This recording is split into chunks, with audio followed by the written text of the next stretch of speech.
Class 8 Bihar board social science यानी सामाजिक विज्ञान की ये इतिहास की पुस्तक है हमारे अतीत भाग तीसरा, जिसमें हम इसके चैप्टर नंबर चौथा जो है आदिवासी दीकू और एक स्वर्ण युग की कल्पना। देखिए, ये जो आदिवासी है, पाठ में विभिन्न आदिवासी समुदायों का जिक्र किया गया, जैसे कि मुंडा, खोड़, संथाल, ये आदिवासी हैं। और दीकू का मतलब होता है गैर आदिवासी, यानी बाहरी लोग जो आदिवासी नहीं हैं। और एक स्वर्ण युग की कल्पना। देखिए, स्वर्ण युग की कल्पना से तात्पर्य है कि आदिवासी समुदाय एक ऐसे स्वर्ण युग की कल्पना करते हैं जब वे अपनी संस्कृति और जीवन शैली को बनाए रखने में सक्षम होंगे। ठीक है। देखिए, इस पाठ में आदिवासी समुदाय के संघर्षों और उनकी संस्कृति और उनकी आशाओं को, अपने सपनों को समझने में ये मदद करता है। और ब्रिटिश शासन के दौरान आदिवासियों को अपनी भूमि से बेदखल किया गया। ठीक है, भारी कर उनको सामना करना पड़ा। साहूकार, जमींदार यानी जो दीकू लोग होते थे, गैर आदिवासी, तो आदिवासी उन क्या करते थे, विरोध करते थे, नफरत करते थे। ठीक है, तो ये सारे लोग उनका शोषण किया करते थे आदिवासियों का। ठीक है, ब्रिटिश से लेकर साहूकार और दीकुओं तक। तो यही हमें इसमें पढ़नी है। देखिए, मुंडा समुदाय के सबसे प्रमुख बिरसा मुंडा, ठीक, जो आदिवासी समुदाय इनको भगवान मानते थे।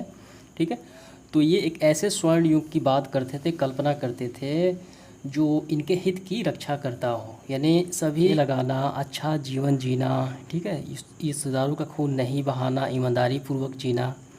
ठीक, तो इस तरीके के ये स्वर्ण युग की कल्पना करते थे, बात करते थे। चलिए, इसके हम प्रश्नों को प्रारंभ करते हैं। देखिए, सबसे पहले है रिक्त स्थानों की पूर्ति करें। पहला है, अंग्रेजों ने आदिवासियों को डैश के रूप में वर्णित किया। अंग्रेजों ने आदिवासियों को किस रूप में वर्णित किया, यहाँ पे हमें भरना है। देखिए, यहाँ पे जब आप गौर फरमाएंगे, अंग्रेज़ों ने, जो ब्रिटिश होते थे, वो जो आदिवासी होते थे उन्हें जंगली और बर्बर माना। ठीक है, और उन्हें एक जगह बसने के लिए बाध्य किया ताकि वो सभ्य बन सके। तो क्या माना, जंगली और बर्बर। इस पहले में हमें भरना है, देखिए, जंगली और बर्बर यहाँ पे भर लेना है। दूसरे में, झूम खेती में बीज बोने के तरीके को डैश कहा जाता है। देखिए, आदिवासी समुदाय के जब लोग खेती करते थे, झूम खेती, ठीक है, एक स्थान छोड़ के फिर दूसरे स्थान पे चले जाना, तो वहाँ पे बीज को, देखिए, रोपने के बजाय खेत में बिखेर देते थे। क्या करते थे, बिखेर देते थे, ना कि रोपते थे। तो हमें भरना है बिखेर देते थे। ठीक है, तो इस तरीके से हम भरेंगे बिखेरना। झूम खेती में बीज बोने के तरीके को बिखेरना कहा जाता है। ग नंबर देखिए क्या है, तो हमने भर लिया बिखेरना। ग नंबर देखिए, मध्य भारत में ब्रिटिश भूमि बंदोबस्त के अंतर्गत आदिवासी मुखियाओं को डैश स्वामित्व मिल गया। तो देखिए, ब्रिटिश काल में मुखियाओं को क्या मिला, जमीन का मालिकाना हक मिल गया। ठीक है, तो हमें भरना है भूमि। ठीक है, तो तीसरे में हम क्या भरेंगे, भूमि का स्वामित्व मिल गया। स्वामित्व मतलब मालिक। घ नंबर देखिए, असम में डैश और बिहार में डैश में काम करने के लिए आदिवासी जाने लगे।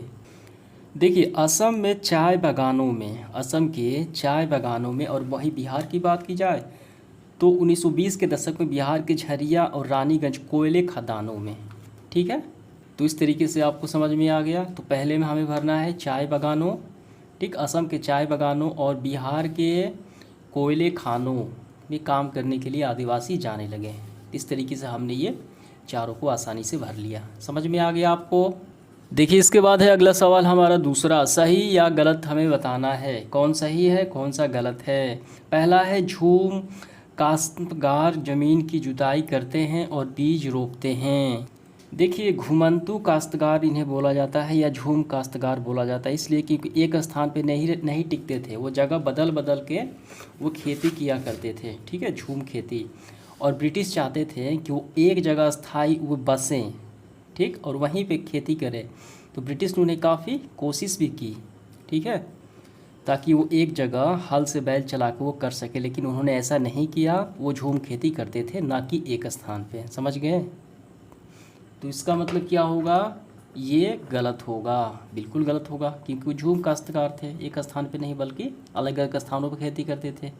घ नंबर देखिए, व्यापारी संथालों से भूमि कोष खरीद कर उन्हें 5 गुना कीमत पर बेचते थे। क्या ये सही बात है? तो ये बिल्कुल सही बात है। देखिए, झारखंड में स्थित हजारीबाग के आसपास साल्थान जो जनजाति वो निवास करती है, तो वो रेशम के कीड़े पालते थे। ठीक है, तो रेशम के जो व्यापारी होते थे उनके एजेंट भेजकर उन्हें कर्ज देते थे और उनकी कृषि योग्य जो भूमि होती थी वो 3-4 रुपये में वो ले लेते थे कम दाम में, और उसे 5 गुना पर वो बेच देते थे व्यापारी लोग। ये बिल्कुल सही बात है, ये क्या होगा हमारा, बिल्कुल सही होगा। इसके बाद देखिएगा, बिरसा ने अपने अनुयायियों का आह्वान किया कि वे अपना शुद्धिकरण करें, शराब पीना छोड़ दें, डायन व जादू टोना जैसी प्रथाओं में यकीन ना करें। क्या ये बात सही है? देखिए, बिरसा मुंडा ने स्वर्ण युग के तहत ये बातें कही। ठीक है, देखिए ये स्पष्ट है कि आह्वान किया कि शराब पीना छोड़ दे, गाँव को साफ रखें, डायन और जादू टोना का विश्वास ना करें। ठीक है, शुद्धिकरण जीवन जिए, ये बिल्कुल सही बात है। तो इस तरीके से ये हमारा सही होगा दूसरा, और ये तीसरा सही है, पहला गलत है। घ नंबर, अंग्रेज आदिवासियों की जीवन पद्धति को बचाए रखना चाहते थे, बिल्कुल गलत है। अंग्रेज तो आदिवासियों के विरुद्ध थे, वो सारा इनका हड़प चुके थे, ज़मीन जंगल हर एक चीज़। ठीक है, उनकी पद्धति नहीं बचाना चाहते थे, वो चाहते थे कि ये सुधर जाए। ठीक है, ये गलत हो गया। अब इसके बाद देखिए, सब्जेक्टिव प्रश्न प्रारंभ हुआ हमारा तीसरा। ब्रिटिश शासन में घुमंतू काश्तकारों के सामने कौन सी समस्याएं थी? देखिए यहाँ पे घुमंतू काश्तकारों का क्या हुआ, वहाँ पे समस्याएं क्या थी। तो घुमंतू काश्तकार जो थे ये अंग्रेज़ों से काफ़ी इनको परेशानी हो रही थी। अंग्रेज़ चाहते थे कि एक जगह टिके, लेकिन ये एक जगह नहीं टिकते थे। घुमंतू काश्तकार नाम से ये स्पष्ट है। ठीक है, तो अंग्रेज उन्हें एक जगह बसाने के लिए काफ़ी कोशिश की, लेकिन वो नाकामयाब रहे। उन्होंने उन्हें कम पानी, सूखी मिट्टी और हल के खेत भी दिए, ठीक है, ताकि वो खेती करें। लेकिन कुछ दिन करने के बाद उसको भी उन्होंने विरोध किया और वो हटा दिया, और इस तरीके से वो अपनी बात उन्होंने मनवा ली। तो वो सारा जो काम उन्हें करना पड़ा, ठीक है, वो हमें यहाँ पे बताना है, जो समस्याएं इन्हें झेलनी पड़ी। देखिए इसका आंसर हम काफ़ी अच्छे से ऐसे लिखेंगे, घुमंतू काश्तकारों के सामने समस्याएं। पहला, अंग्रेज़ों ने अपने स्वार्थ के लिए घुमंतू काश्तकारों को एक जगह रहने के लिए विवश किया, इससे उनकी स्वतंत्रता भंग हो गई, बिल्कुल सही बात है।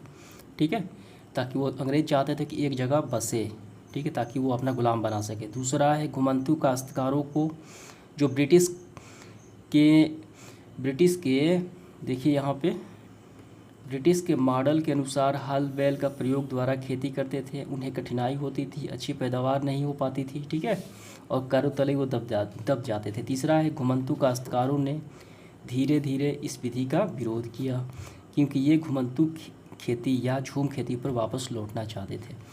तो ये चीज़ें उन्होंने किया, विरोध किया। समझ में आ गया, ये परेशानियाँ उनको झेलनी पड़ी। देखिए इसके बाद चौथा सवाल क्या है, औपनिवेशिक शासन के तहत आदिवासी मुखियाओं की ताकत में क्या बदलाव आए? देखिए यहाँ पे औपनिवेशिक शासन में आदिवासी के जीवन में क्या असर पड़ा, तो हमें मुखियाओं के बारे में बताना है, तो हम यहाँ से करेंगे। अंग्रेज़ों से आने से पहले बहुत सारे इलाकों में आदिवासियों के मुखियाओं का महत्वपूर्ण स्थान होता था। ठीक है, उनके पास औरों से ज़्यादा आर्थिक ताकत होती थी, इलाके पे नियंत्रण होती थी, कई जगह उनकी पुलिस भी होती थी, ज़मीन वगैरह सब उनके नियंत्रण में होता था। ठीक है, तो ये शासन व्यवस्था आने से क्या हुआ कि उनको कई गांवों पर ज़मीन का मालिकाना तो मिला, लेकिन शासकीय शक्तियाँ छीन ली गई और उन्हें ब्रिटिश अधिकारियों द्वारा बनाए गए नियम को मानने के लिए बाध्य कर दिया गया। उन्हें अंग्रेज़ों को नजराना देना पड़ता था। ठीक है, और अंग्रेज़ों के प्रतिनिधि की हैसियत में अपने समूह के अनुसार शासन में रखना होता था। तो कुल मिलाकर आपको ये पूरे लिख लेने हैं। ठीक है, देखिए इसके बाद है पांचवा सवाल, दिकुओं से आदिवासियों के गुस्से का क्या कारण थे? दिकुओं मतलब मैंने बताया जो आदिवासी नहीं होते थे, गैर आदिवासी लोग। तो गैर आदिवासियों लोगों से आदिवासियों के गुस्से का क्या कारण थे? देखिए इसका आंसर आपको पहले ऐसे लिखना है, दिकुओं यानी बाहरी लोग, मिशनरी, सुबेदखोर, ठीक है, सूदखोर, हिंदू जमींदार, अंग्रेज अधिकारी को दिगु कहा जाता था। ठीक, तो पहले ये लाइन आपको लिखना है। फिर उसके बाद दिगुओं से आदिवासियों के गुस्से का कारण, ये 4 हैं, तो वो आपको पहले लिखना है। देखिए कैसे लिखेंगे, आदिवासी दिकुओं को अपनी गरीबी तथा दयनीय अवस्था का कारण मानते थे, बिल्कुल सही बात है, क्योंकि जो दिगु जो बाहरी लोग होते थे आदिवासियों को लूट खसोट कर लिए थे। ठीक है, उनका सब कुछ हनन कर लिए थे।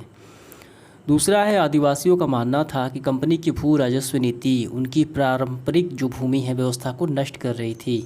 ठीक, और उस तरीके से उन हिंदू जमींदार सूदखोर ज़मीन हड़पते जा रहे थे। आदिवासियों का मानना था कि मिशनरी उन्हें धर्म तथा पारंपरिक संस्कृति को आलोचना करते थे। ये 4 आपको कारण लिख लेने हैं। देखिए इसके बाद है 6 नंबर सवाल, बिरसा की कल्पना यानी बिरसा मुंडा की कल्पना में स्वर्ण युग किस तरह का था। ठीक है, आपकी राय में यह कल्पना लोगों को इतनी आकर्षण क्यों लगी रही थी। तो देखिए ये है बिरसा मुंडा की जीवनी। तो हमें आंसर यहाँ से करना है, बिरसा समुदाय के लोग ऐसे स्वर्ण युग की बात कर रहे थे जब मुंडा लोग दिकुओं के उत्पीड़न से पूरी तरह आज़ाद थे।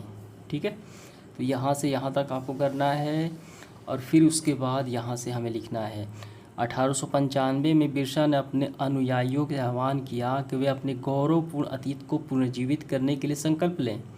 ठीक, वो अतीत में ऐसे स्वर्ण युग यानी सतयुग की चर्चा करते थे जब मुंडा लोग अच्छा जीवन जीते थे, तटबंध बनाते थे, कुदरती झरनों पर नियंत्रण करते थे। ठीक है, तो ये सारे आपको यहाँ तक कर लेने हैं, यानी स्वर्ण युग की कल्पना इन्होंने ये सारे की।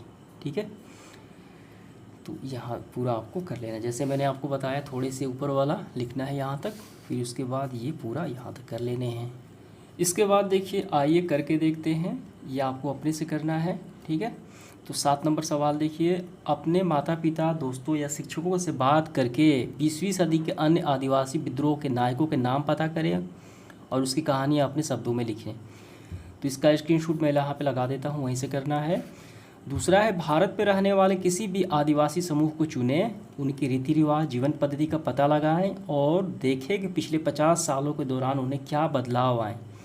तो इसका भी मैं यहाँ पे लगा देता हूँ। ठीक है, तो इस तरीके से हमारा सेशन समाप्त हुआ। धन्यवाद।